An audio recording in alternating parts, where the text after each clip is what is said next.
David, now I'm going to pick your brain, but not pick a fight on this topic.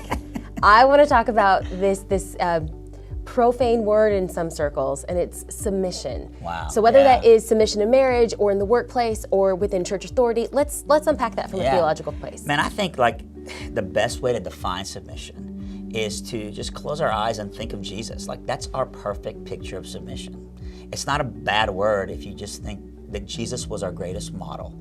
So you look at Jesus and you have to say that there's never been a more powerful person in the history of the planet. Like in the history of history, the man never traveled more than 35 miles from his scope, didn't have a Twitter account, didn't have a book deal, didn't have, a bunch of cameras around him, but yet he's the most quoted, most misquoted, most loved, most hated, most controversial, most sung about, more books about him than anybody. And so would you agree with me that Jesus was powerful?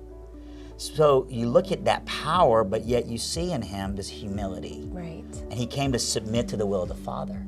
And so Jesus is our greatest model of submission is actually a way for God to bring power in your life and through your life. And so what does it look like for me to understand authority in my life and submit to it?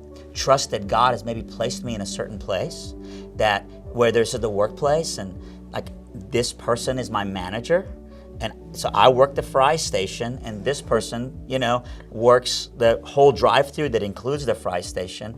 And I have to just learn to submit to this leader that God has placed in my life. Right. It doesn't mean that I never question something for the betterment of the system, but it also means that I have to just learn and trust the Lord and that He's placed this person in my life. Or to get even more practical about it, this is the president that maybe I didn't vote for, but this person is in the office. Very God true. has placed this person, and so I need to submit. And maybe what submit looks like is I just learn to honor and trust and pray and, champion the good things, and it's a way that I show mercy and grace. Or maybe submission looks very different in different avenues, but at the end of the day, what it looks like humility and yieldship, and Jesus is our great model. But it also looks like just strong leadership, and that Jesus also wasn't afraid to pick the fight when he needed to.